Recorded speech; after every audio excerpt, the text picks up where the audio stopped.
Eric Peterson is an American actor, singer, and comedian, most recently known for his leading role as Kevin in Kevin Can Go F Himself. You may have also seen him in some of your favorite shows like Kirstie, Big Bang Theory, Modern Family, or maybe a Broadway play, Shrek, School of Rock, Escape to Margaritaville. And if that ain't impressive enough, she also co-hosts Christmas's biggest podcast, the Christmas Countdown Show. I know you didn't know Christmas had a podcast, but it does. You're welcome. The point is, this man eats, breathes, and sleeps creativity and storytelling and has figured out a way to do it with his life. And he is here to share with us how to keep the magic of being a creative while still keeping a business mindset, how to calm your nerves in performance, building traction in your creative career, and this is a good one, why in our crazy political landscape, there's actually an invitation for us as creatives to, well, be smarter. This, my friends, is Eric Peterson. Really comes down to is being smarter with our comedy. Like, you can be really risque and say interesting things and make interesting sort of observations about life and people without resorting to stereotypes. We want to work with people that come with a vision, people that have a perspective, people that are a creative entity, not somebody who's just gonna like, what do you want? How can I please you? I wanted to ask you, this is a deep ass question, just in a little political, if you don't mind, but no worries.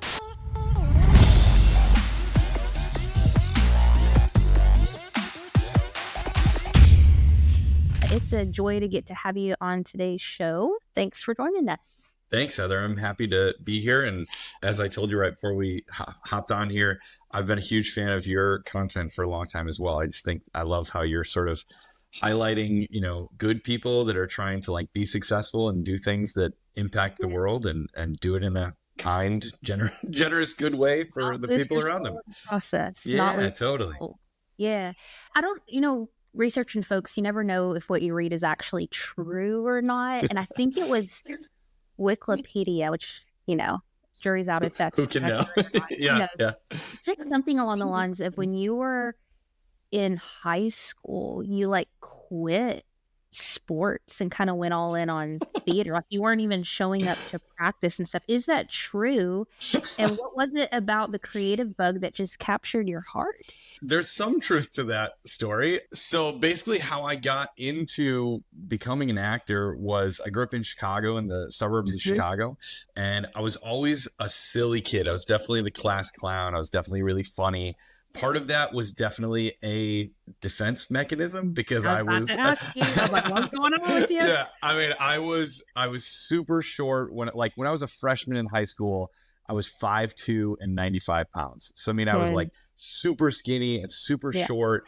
And we could talk about it later or whatever. I had strabismus, which means I can only see out of one eye at a time. So I had like crossed eyes when I was a kid too. Okay. So like I was the target of quite a bit of teasing. Do you know what I mean? So my defense mechanism was always kind of like, if I can get them to laugh at something that I actively do and is of my choosing, then I have like a little bit of power over where that laughter is coming from, So I got really good at, physical comedy stuff from when I was in probably like 3rd, 4th, 5th grade of like, I learned how to fake trip. I learned how to like pretend like I'd hit my head on a stop sign and be like, oh my gosh, my head. Yeah. And like doing all those kind of like bits, I was doing those from a pretty young age, just so that I could sort of like get people to laugh. And so I always like had that in me. My mom is a very musical person. She gave piano lessons in our house growing up. And, she played flute and piccolo in a symphony orchestra. And so like there was definitely music in my blood. And then my dad was always just a really funny guy. My dad was in a crowd of people. He was the one that would like, you'd hang out with in the corner and he'd be like kind of making jokes about everybody and like, oh, look at that guy. Look what this guy's doing. Like that's who my dad was. So that's where it came from. But the reason I like actually got into doing theater was when I was a freshman in high school. As I said, it was very small. My plan was to try out for the soccer team and I was going to play soccer. I wasn't like amazing at soccer, but I'd played sports all growing up. I love sports. Still to this day, I'm a huge sports nut. And I figured I'd play soccer, but my best friend, who was much bigger, Larry Spertoli, convinced me to try out for the football team. And so I was on the football team for about 2 weeks. And then once we got to like hitting drills, everybody wanted to be my partner so they could just blow me up. I mean, it was because I was like a perfect tackling dummy. So I hung in there for a few days, but then eventually was like so beaten up by it that I was like, I think I can't play football. Like, I think God did not put a football body into this guy. And so I stepped away, and somebody was like, hey, you should try out for the play, because I had nothing to do.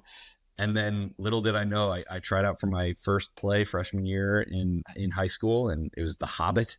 I got cast as one of the dwarves, and I like found my people, and I was just like, oh, this is what I'm supposed to do. Like, this is where I belong. Like, these are my people. This is my tribe.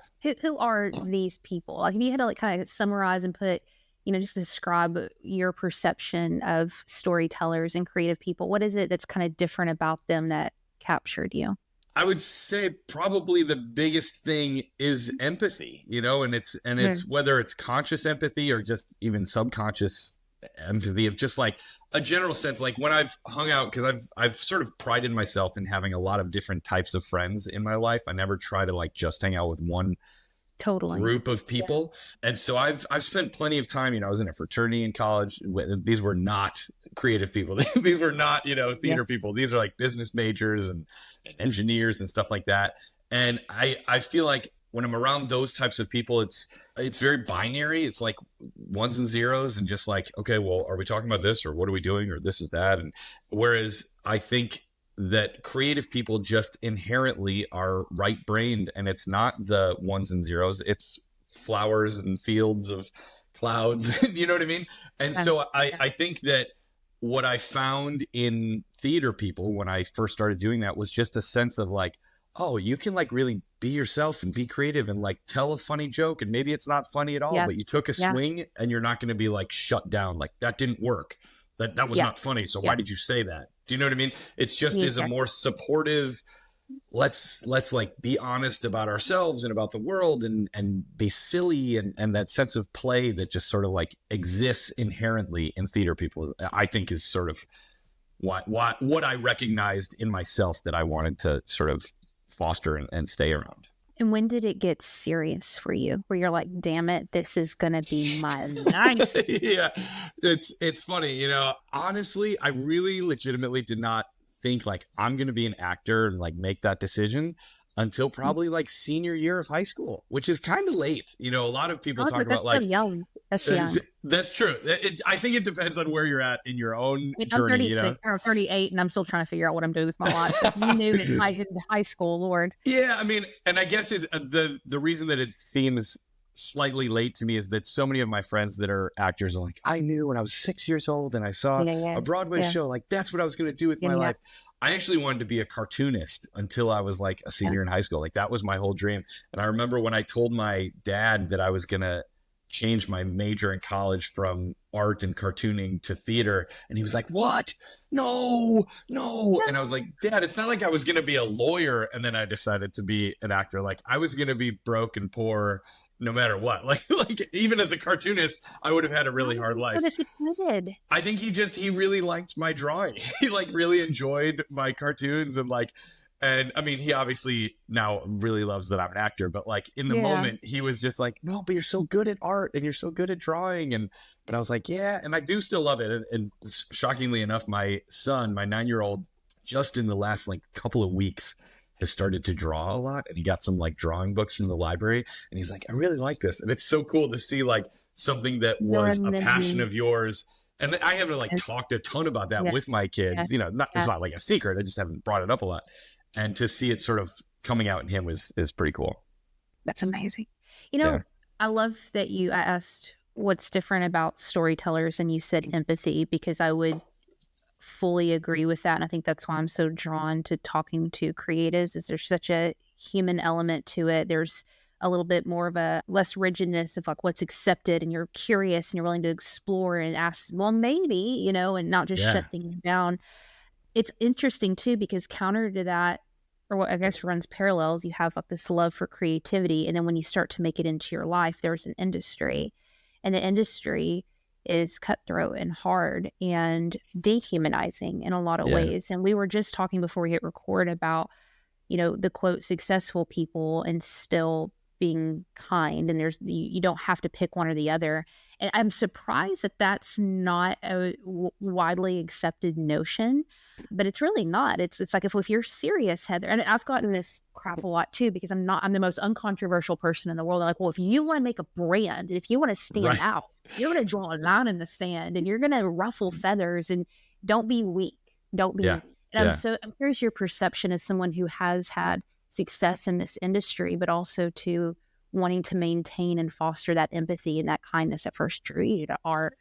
How do you wrestle? Yeah, I do think that somehow it has become the standard idea of like what a successful person is, especially in the entertainment industry, that like if you want to do it, if you really want to make it, you got to be like so focused, and if there's anybody in your way, you got to just like push them to the side, and you need to be so singular focused on yourself, and that like, and once you do that, then the world will come to you and you'll have all this success. And somehow if you have an approach to life of like, hey, be a nice guy, be show up on time, know your stuff, and be kind to people, that somehow that's seen as weak, and like, well, you might be able to work, but you'll never like achieve the tops of whatever career it might be.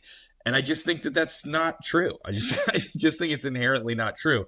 And I also think that you might find that if you really delve into it, there definitely are people that are massively successful that are massive jerks. Like that is absolutely true. But I think you'll find that especially in our more modern world, in maybe the last like 10 years, that if you are hard to work with and you are unkind and you are not a joy to people to be around, that you probably won't last super long.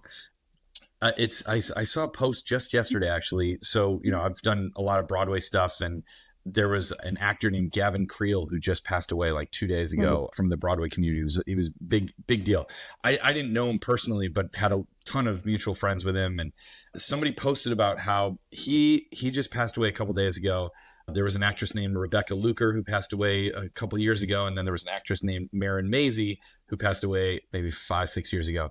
All three of them were very big personalities and celebrities in the Broadway world. And what this post was saying was, it was sort of talking to young theater artists, and it was saying, you may think that like it's all about like get as many Broadway credits as you can and be as successful as you can and have everybody know your name. But look at these three people, and when they passed away, what was said about them? Was it their list of multiple Broadway shows and Tony nominations? No. Almost all of the posts are about like, Gavin having just passed.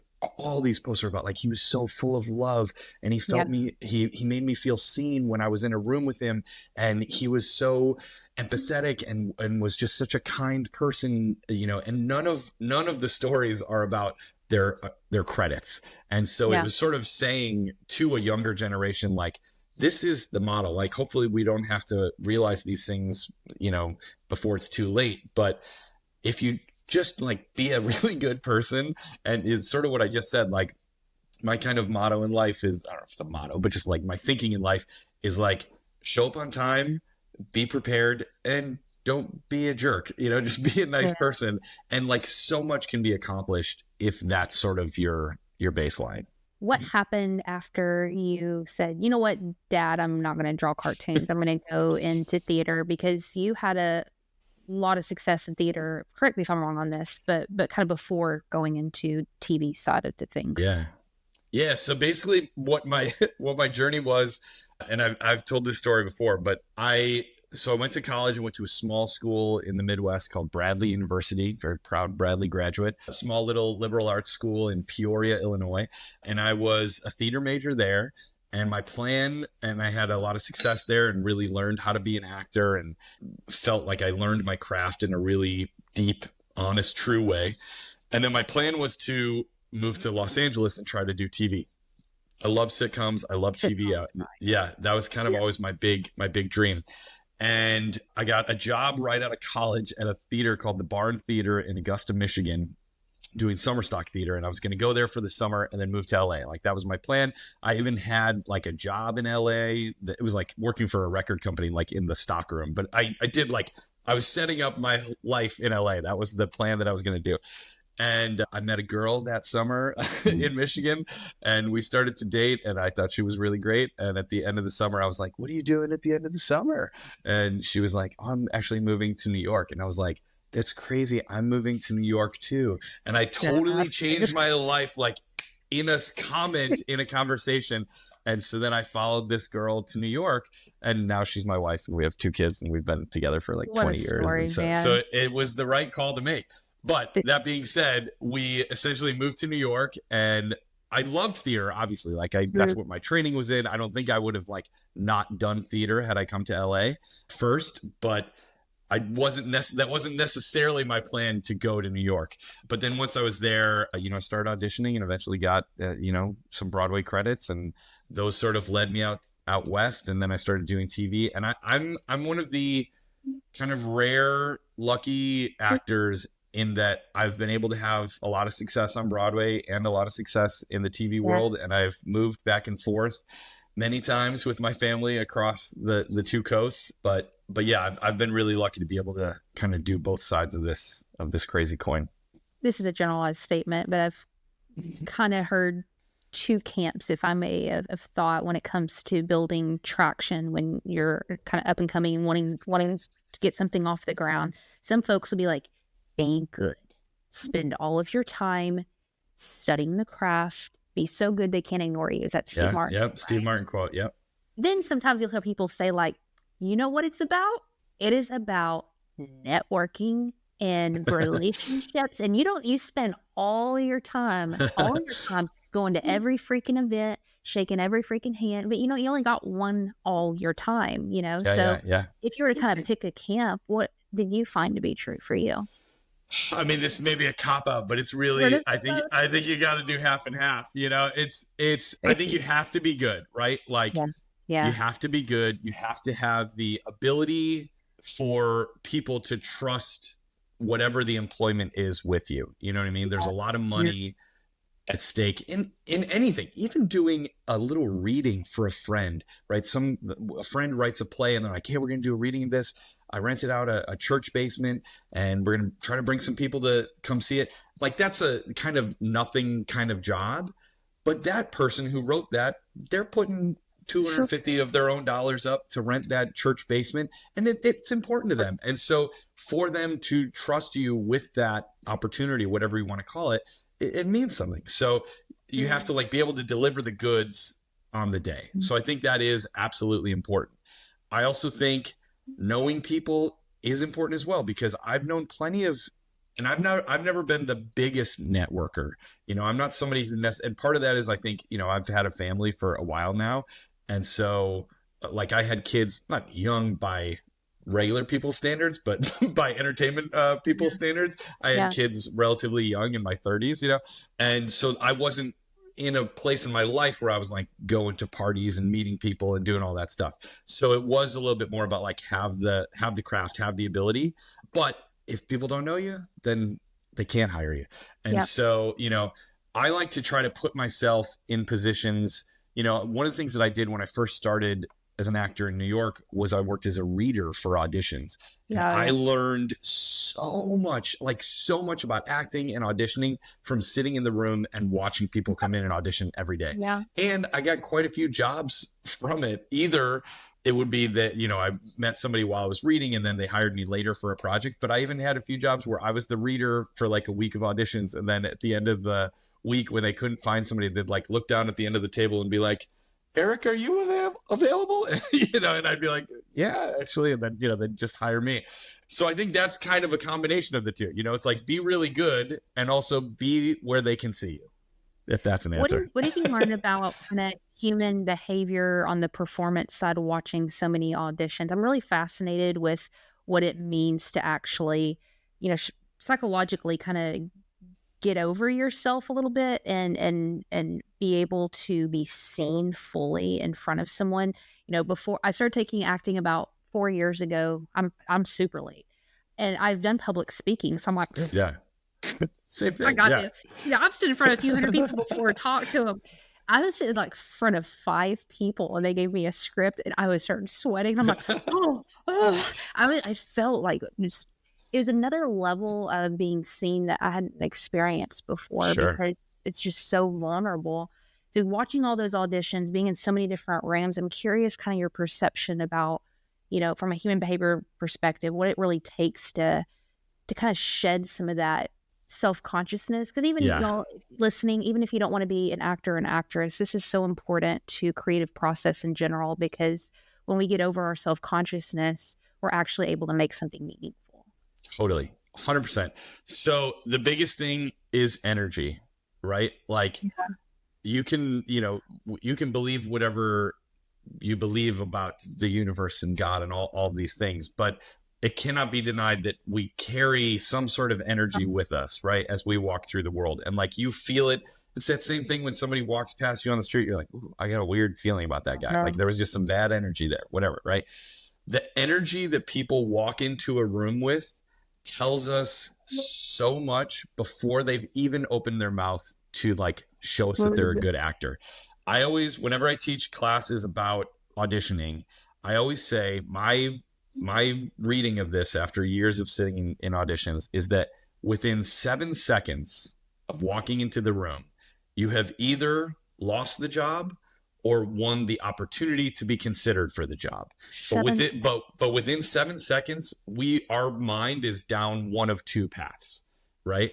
And it might be changed. There's the rare occasion where somebody walks in and you're like, I don't think this is going to work. And then they're like so amazing that we jump back over to the other side. But I would say within 7 seconds, it's the way you open the door. It's what are you wearing? How much are you bringing in the room with you? Like, do you have a bag? Is that organized? And we're not like, it's not a checklist, but it's just, these are all the things that register to the human mind. We're looking at like, how put together are you? Who do you look at first? What speed are you walking in with? Do you have a self-deprecating energy when you walk in? You're like, oh, hi, how you doing? Is it a confident energy? Is it a desperate energy? Whatever it is, we all bring something with us into the room. And so within 7 seconds, our mind, especially in an audition room, we're going down one of two paths. So I always say the more that you can walk in with a sense of calm and a sense of, frankly, respect for yourself as you walk in, not necessarily, I wouldn't even necessarily say confidence, but it's just respect for yourself. When you walk in with that and you're grounded and you're like, you look at the people in the eye, hey, how you doing? Nice to see you. How's it going? My name's Eric Peterson. You talk to the accompanist, whatever it is, give them respect. How you doing? This is what I'm going to be singing. Do your thing. Hi. It's just about like a sense of like, I'm a professional. I know what I'm doing. There's a great story. I think I even saw it mentioned on some of your content that sometimes it's attributed to George Clooney. Sometimes it's attributed to Bryan Cranston. It's basically the same story. That both of them sort of realizing at a certain point in their career that they had been going into audition rooms with a sense of like, what can I give you? How can I give you what you want? Like, how can I change myself to give you what you want? That never worked because it's coming from like a desperate place. But if you just flip the paradigm and you walk in and you say, hi, I actually have something that you would like that's pretty great. I'm going to show it to you. I hope you like it. If you don't, there's plenty of people who will, and I like it. So I'm going to show you what I got, and I hope it works with your vision or whatever you're looking for.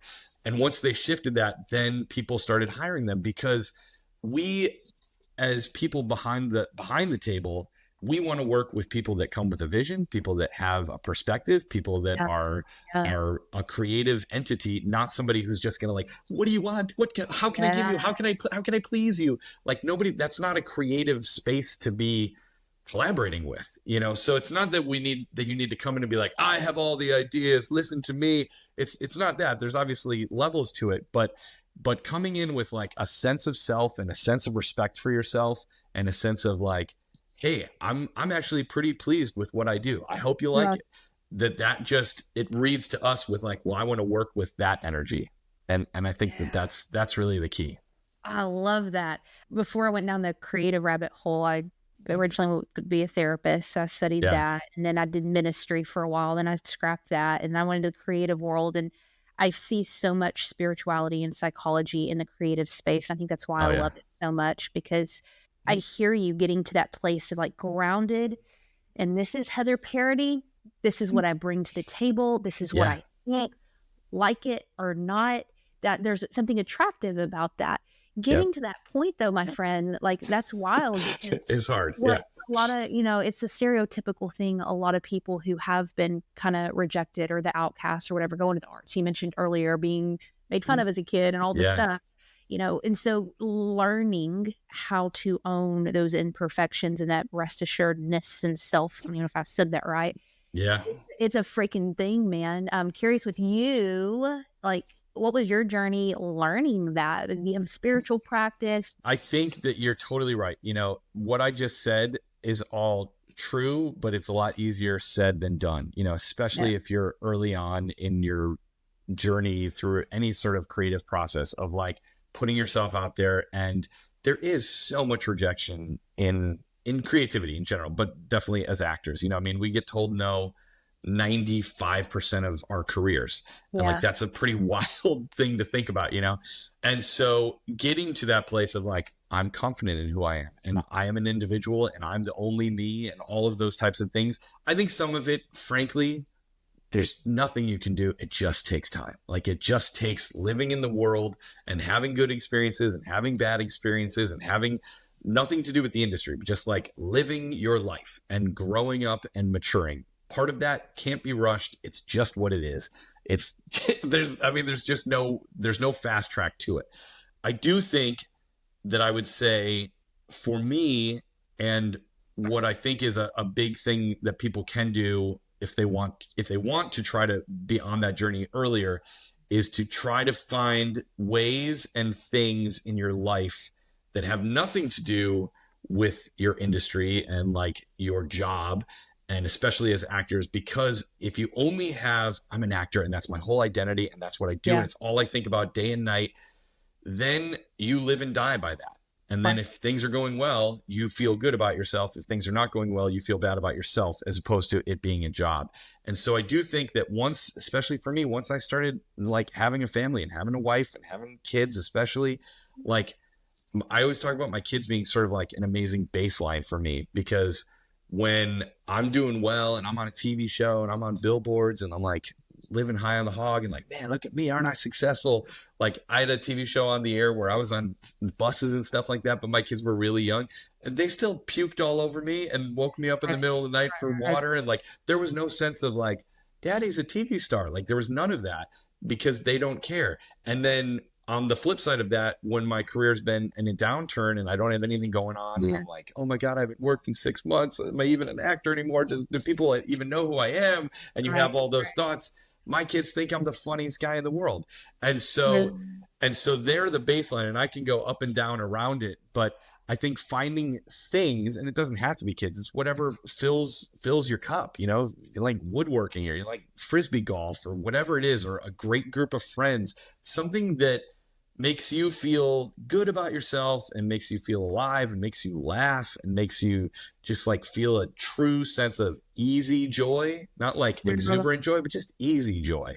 If you can find that has no connection to the industry of what you're doing, I think then that fills you up. And then again, I love acting in a deep way. It is a true part of who I am, but it also is, it's working at a mill. I punch a time card, I show up and I have a craft and I know how to do it. And I punch that time card and I act and I hope I'm good at it. And then when it's done, I punch that time card and now I'm not an actor anymore. Now I'm home and I'm a dad and I'm, just living my life. I think that's the way to go. I think it's so smart. And then it's also a way to, we'll always have regrets. I already have like 58 million regrets and my kids are still so young, but a way to bring them into the equation, because as driven people with, kind of a crazier lifestyle, it's wild, trying to figure out how do you keep your kids out of therapy one day. You know what I mean? But still honor what you feel called to do and the gift that's inside of you, and not abandon that, because how many stories are there like that too? So I love that advice. I love it. Yeah. I'm curious about, if you don't mind me getting geeky with you, just kind of your process for, all right, Eric, here's this character, you land the audition, you get the role, and then like kind of the deep dive into the psychology behind taking on that character, especially when it's characters, like Kevin, who is definitely not you, and, and something that you might be a little trickier to find that empathy. And I'm just curious your process around that. I know everybody's different, but I geek out on that stuff. Yeah. Well, I always think that actors are one of two things. I think they're either, and I didn't come up with this, lots of people have said this, but in regards to process, people are usually outside in or inside out. For me, I'm an outside in guy. So I want to know, like, what is the look of this character? Like, what is their hairstyle? What type of clothes do they wear? What shoes do they wear? How do they walk? How do they sound? You're a fashion guy too. You love clothes. I am a fashion guy. Dude, that is a big part of me. And so I'm sure that tempers me in a certain direction. Yeah. But I really I like to feel it on my body. Mm-hmm. Like, even if I'm doing, a self-tape for some, random TV show that is not on the air yet, so it's not a known character or something like that, or a known style. The first thing I do when I read sides is I start to talk in a voice that just whatever comes to me first. Upon the reading of the information of the character and the given circumstances and what it's said in the character description, I start to have some kind of a voice and a cadence. And once I feel that, then I start to think about, okay, what's the posture of this person? How do they hold their body? Like, where's their center? I do a master class where I talk about, I'm diverging just for a second, but I think you'll like this story. So I always like to say that in our minds, we have like a colander, right? And any impulse that we have in life as creative people, it comes from some part of our soul and then comes up to our brain. And then if it makes it through the holes in the colander, we say it out loud. But a lot of times we judge what we're about to say, even though we had a thought or we had an impulse and we're like, oh, that might not be cool or smart or funny. Yeah. And so I'm not going to say that.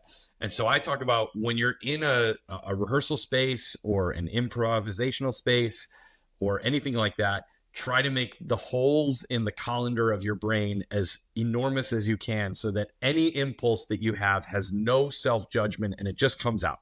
And it might be right, it might be wrong, but you should get to a place in a perfect world where you think something and it just falls right out of your mouth. There's no sense of, is this right for the character? Is this what the director wants? Obviously there's a place once we get into hey, we're going to open next week. We have to make choices. But when you're in those early stages, you have to be able to just truly trust the impulses that come out of you and your instincts. And so when I do this workshop, I talk about that. And then I do this exercise where I have everybody walk around the room and it's about creating characters. And I say, just walk as yourself. Don't think about anything. Just clear your mind. Don't have any preconceptions. Just walk as if you're walking down the street to go get a lottery ticket, whatever, And then I say, try to notice where in your body you're leading with. We all sort of either lead with our chest or our nose or our forehead or our pelvis or our feet or whatever. We all naturally have something. And then I say, now heighten that. And so if you lead with your forehead, then people start walking really leaning forward like that. And then I say, now do the opposite of that, which that doesn't make any sense. But I just want to see what is the opposite of leading with your forehead? I don't know. What does that mean to you? And then I have people walk like that. And then we sort of do this exercise, and slowly but surely, by doing these very cartoonish walks, we get out of our own physical sense of how we move through the world. And then I have them find a new way of walking. And then I'm like, all right, now who's this character? Is this a farmer from the 1800s in Georgia? Is this a king in, modern England? What is it? And then I start to ask, what is this character? Who do they love? What is their job? Where do they sleep at night? What do they do on a Wednesday afternoon at 4:25 when they've had a bad day? I don't know, but there's infinite answers that you can be creative with. And once we get out of our own bodies and out of our own self-judgments, then we can really sort of come up with interesting, unsimilar characters that don't feel sort of stereotypical. Okay, that was my little mini masterclass on that. But your question about process of how to work, that the reason I brought that up is that I am an outside in kind of guy. So I want to feel what this person feels like as they move through the world. Then I do obviously the work of, what's their backstory, who are their relationships, all of that kind of actor work that's, just on the page. And then once I start to feel it, I just try to get out of my own way. And like I said, just really instinctually follow what naturally feel. If I feel like I've stripped away enough of myself that I'm now this type of a guy, then I just trust whatever comes out that's going to be right. The other thing to think about though is There's a great quote from Meryl Streep, and I'm going to butcher it because I don't know it exactly, but it's essentially saying that as actors, we don't really become other people. We just find a little part of ourself that is true, and we just heighten that and then build a character around that. But it's always coming from the original seed of ourselves. You know, it's not like, I don't know that you're ever able to like truly be like a totally different person. Like it just, I don't know that ever comes across as actually real. Like I can pretend to be that, but it's always going to feel a little put on. But when a character really feels alive and like, wow, that's a real person.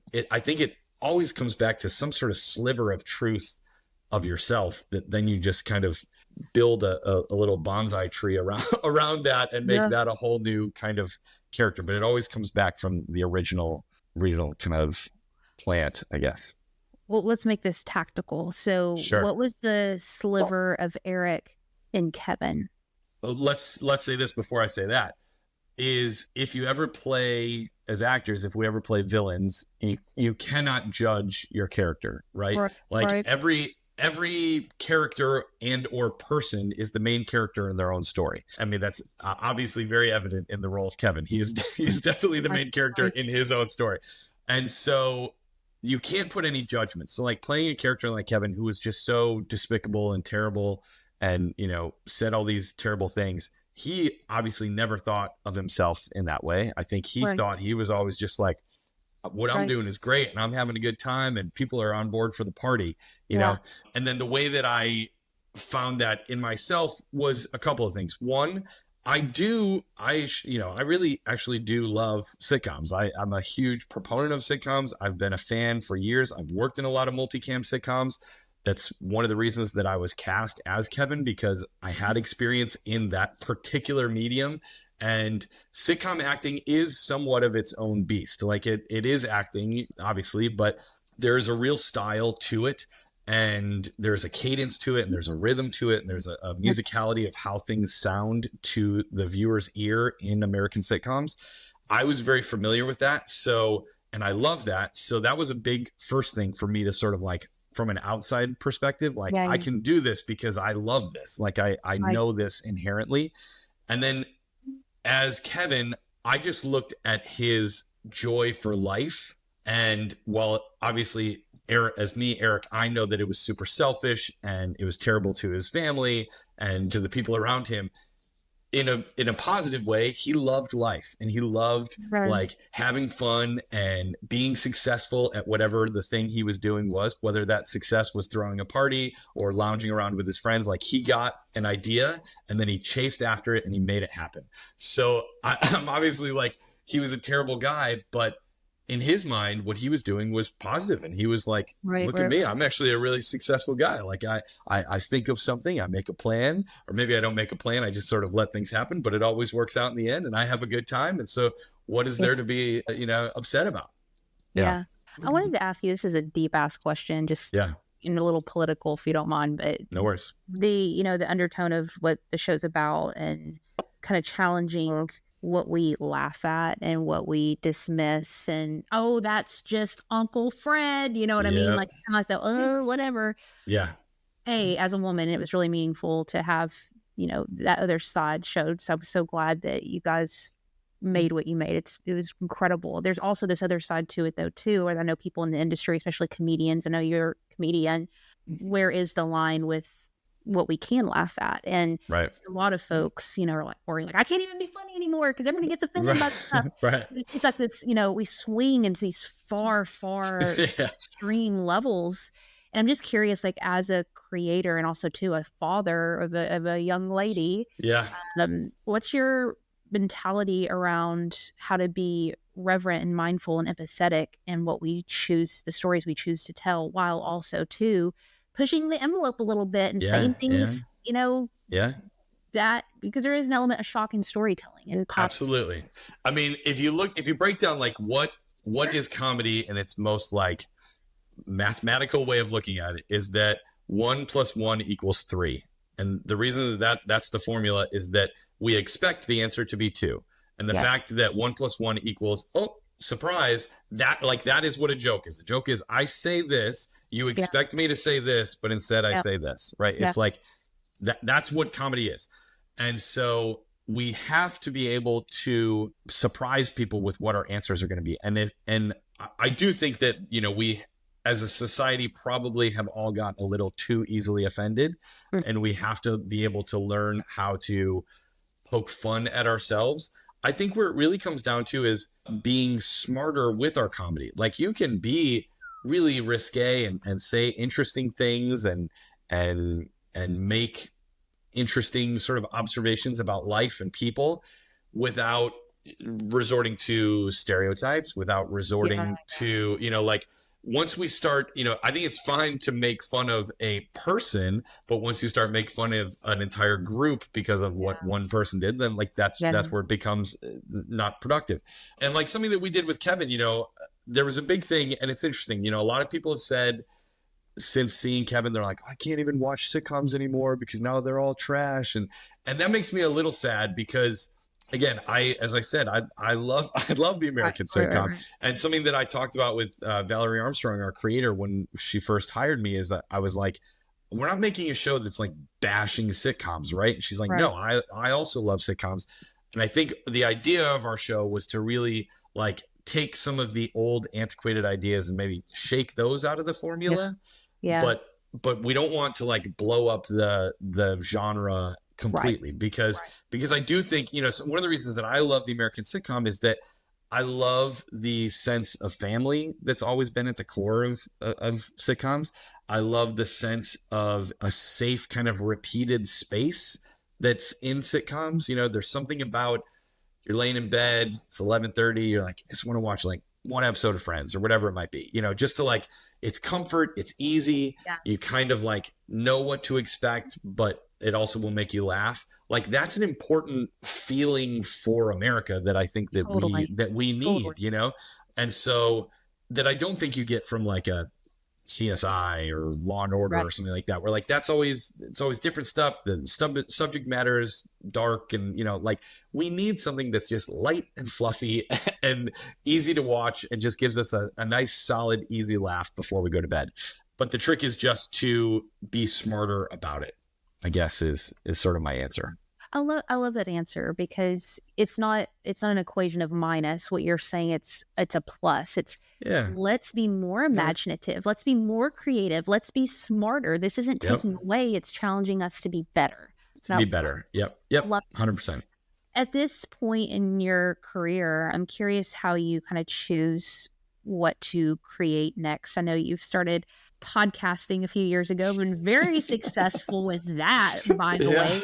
It is no easy feat. And you just said a minute ago getting into directing a little bit and so forth. So how do you, I guess, kind of broaden in play and have fun, but also to, again, back to that narrative of what we're taught of like focus and, be single-minded and focus it on one thing. Like, what's your approach with that? Well, I'll say, so the podcast, so I host a Christmas podcast called The Christmas Countdown Show. You can find it anywhere you find podcasts. We're going into our 4th season this year. This started during the pandemic, during 2020. Me and a buddy of mine, Danny Jordan, I'm a humongous Christmas lover, like humongous. Like, you lit up when you said the name of the show. I mean, me and my kids listen to Christmas music on the way to school this morning, and like we love Christmas in this house. We really, really do. And so I had made a post on Facebook that like, hey, everybody, it's 100 days till Christmas, just because I do that every year, just because I love it so much. And my buddy Danny was like, oh, yeah, I'm so excited, too. And then I don't know if it was his wife or me. We can't really remember. Somebody was like, we should do a podcast about Christmas. And then I was like, oh, that'd be fun. And it was the pandemic. It was like nobody was doing anything. And so we started this podcast. I was in my garage. He was in his garage. And we came up with this idea of doing top 10 lists about Christmas stuff, top 10 Christmas songs, movies, characters, gifts, smells, tastes, memories, there's a bajillion lists you can do. And so we started the first season legitimately with zero podcasting experience and expecting, maybe our wives and our parents might listen to it. Like, that was all we really expected. We put it out there. We did 2 episodes a week from October until Christmas. We had a great time doing it. By the end of the first season, we'd been downloaded in like 183 countries. Oh, we were one of the top Christmas podcasts in the world. We had people like sending us these messages about like, you guys get it, like you love Christmas in the way that I do. And then a lot of messages of people being, you know, people that have dealt with loss and saying like, you know, I lost my mom 2 years ago and I haven't been able to celebrate Christmas since then because like I just associated her so much with it. And you guys have like reignited my love for the season, which has been amazing. We had like a kid send us a message saying, my parents won't let us talk about Christmas until December, but I love it all year long. And so I listen to your podcast under the sheets at night in the middle of the year because you're the only people who get me, or something like that. You know, like, so we just connected with so many people. And so then we're like, I guess we got to do another season. And it was going well. And then through a friend of mine who at the time was working at Hallmark Channel, we got sponsored by Hallmark Channel.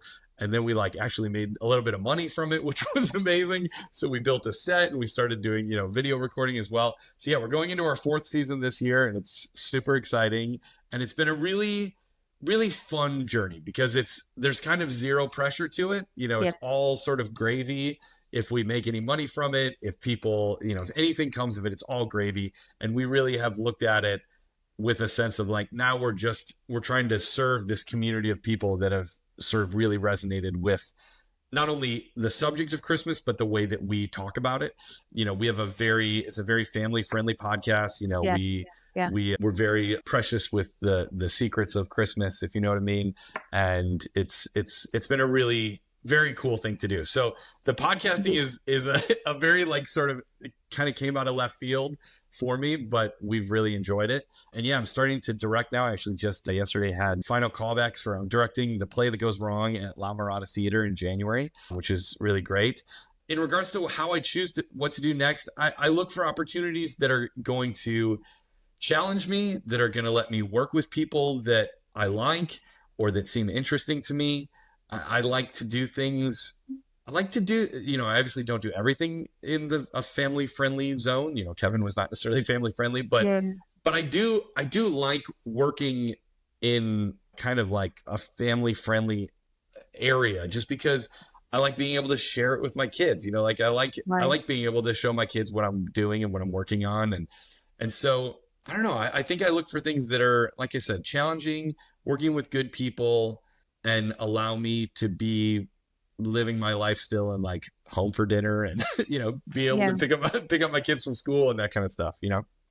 You seem so happy and lit up, and just, I wish it wasn't so rare, but it's just so interesting finding people who are just like, you know, I know not everything's perfect and shit hit the fan and stuff like that, but damn, just seeing somebody lit up about life, like that is the thing that I'm just really looking for nowadays. Especially, I'm not old by any means, but as I'm getting closer to 40, I'll be 40 in 2 years. And I just kind of look around me and I'm just like, are we awake? Like, do we feel anything anymore? You know, and understandably, there's so much stuff going on in the world and so forth, but to see people lit up about life and excited and trying and pushing the needle forward, that's a gift just to experience and witness. So flowers. Thanks. Thank you. I appreciate that. You know, I've been trying, especially the last like year or so, when I wake up in the morning, I sit at the edge of the bed, I do a little stretching, try to help my back. I can do this. You know, so as I'm getting older, you know, I'm trying to make sure I don't turn into Tin Man. And then I should do more and I should do it longer, but I try to say, I love my wife, I love my kids, I love my life. And then I just go into the day. And one of my favorite bands in the whole world is do you know the Avett Brothers? Heather, I have just given you a gift. You don't like coffee, okay? So we're even. Yeah, that's true. You are going to love this band. They are all about positivity and empathy and love, and like I think they're the best American band going right now. I think since the Beatles, they're the first band that has really captured just that sense of like, hey, let's just be alive and be loving to each other and to ourselves and to the world, you know, like without being preachy or cheesy. Like it's so good. You're going to love it. But there's a line in one of their songs that says, where your life doesn't change by the man that's elected. And it's just it's one line, but I think it's important, you know, that it is. And I love politics. I love watching the news. I love all of that stuff. So I'm not like bury my head in the sand kind of guy, but I do think that, you know, the last 8 to 10 years of this country have been so stressful and had so much strife politically, and where everything becomes right and left, and we're all against each other and judging and quick to judgment, and nobody has patience for anybody anymore, that like it really truly is detrimental to our collective mental health as a country. Yeah. And so the more that, like, and again, I'm in no way a bury your head in the sand kind of guy. And I have friends who are just like, I just don't pay attention to any of it. And I'm like, all right, that's good for you. I think I want to know what's going on in the world, and I have opinions on it, but I try the best I can to like appreciate the little things in life that don't have anything to do with people in Washington, DC or whatever. Like, look at the things in your life. Like, are you breathing? Are you in a safe space? Like, we're not living in the Middle East where bombs are falling on our head all the time. Like, we have it pretty good here in America. And if we can try to, you know, I don't want to say like imagine the good old days, because the good old days are never, there's always stresses and stuff. But I do think try to like remember what it was like before we all got so stressful and angry at each other. And we're like, you could just like, and maybe this is a Midwest kind of part of who I am, but like where you could just walk down the street and like nod at a stranger and they'd nod back at you, and then you just go on with your day. And there's a nice little human connection there. And I don't know, I think I'm rambling now, but who taught you this mentality? I think probably my parents, you know. I think just like, I have a real sense of just like, I feel like I literally, when I just did that right there, I turned into my dad. Like, that's my dad's, if I had to describe my dad's personality, it's, you know, just be nice. Just be cool, you know? And then it's like a simple thing, but I think it's actually pretty profound. I love it. I have a final question for you, but sure. You didn't have to do this. You didn't have to say yes and pour into our group of creators, and you don't have to walk through this world and be so generous and kind and open. I just think it's a gift. It's been a gift to get to know you. What would you like our listeners to be directed to? What are you super excited about? What action would you like them to take right now? Oh, I like that question. Well, first of all, thank you for having me. And as I said, I've been a fan of your content, and I think that you're, you know, there's so many people putting so many different things out into the world of social media and that space. And I love that what you do really is a service to people, as opposed to look at me and like, let me just tell you about all the awesome things that I am and what I'm doing. Like, you really are, it seems to me that you're trying to like serve your audience with like, hey, this is like helpful stuff. And I don't have all the answers, but I'm on the quest to find good answers that are helpful to myself, and hopefully they're helpful to you. And I just think that what you're doing is awesome. And so I was very, very happy to chat with you today. And I think you're a lovely person. So thank you so much for having me. And I would say what I want people to do is to, as they go through their day today, I want you to find a stranger, somebody that you truly don't know, stranger. Already sweat. And at the very least, give them a smile to the point where they smile back. Okay. And that's the key part of it. It's not just smile at a stranger, because we can all smile when they're not looking.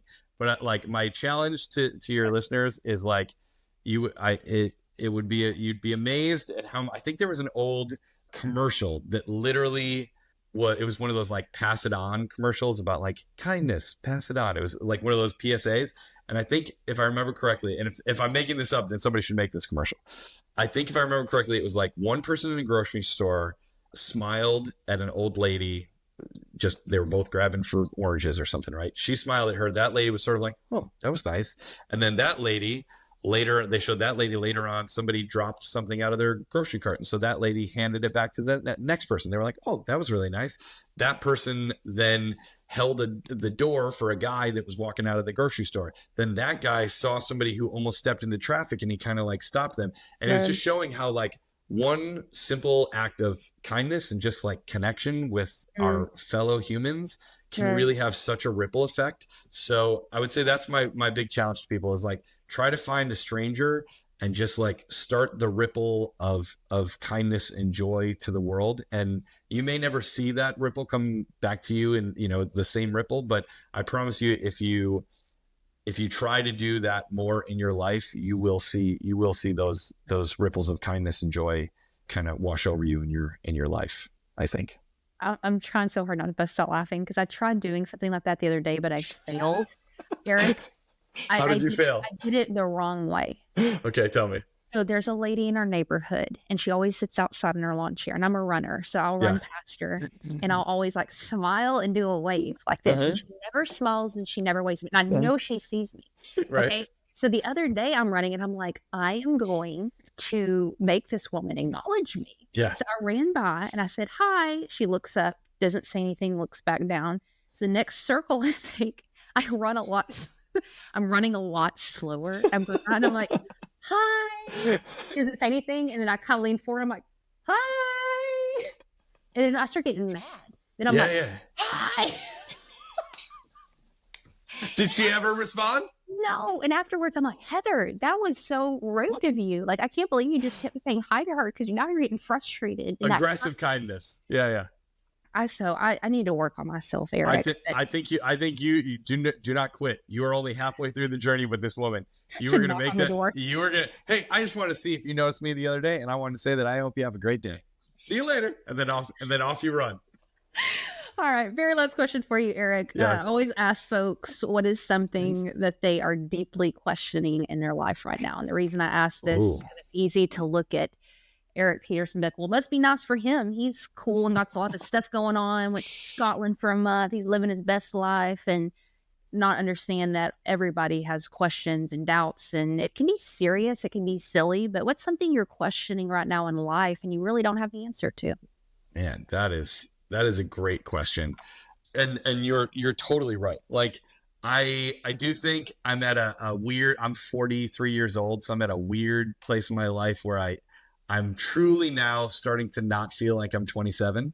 Yeah. And maybe it's taken a while for me to get there. There's a whole decade there. But when I was in my 30s, I really still felt like I was in my late 20s, And so like, I don't feel like an old guy, but I'm just now like starting to feel a little bit like I'm like a dad. I'm like when I was in high school, I'm starting to look and sound like a dad that I would have been like, oh my God, your dad's crazy, whatever it is, So I'm starting to really have that realization that I am getting older. And what I'm questioning, I think, would be how to do it all and be present in each moment, Like with my kids, I'm hyper aware that, my daughter is 14 and that I'm going to like start crying by even like saying, no, that like she's got like 4 more years that like I'll actually be a part of her daily life. Yeah. And then it's not like I'm not a part of her life then, but then she really is. I'm not going to see her every morning. And so I'm constantly trying to like be present with her and yet also parent her and prepare her for life and not just be like her buddy, like I want to spend time with her just like buddy and all that stuff, but I'm also her parent. And so like, then I have to have just the parenting stuff that you do. And that's not always like buddy. And so I'm trying to figure out how to juggle that.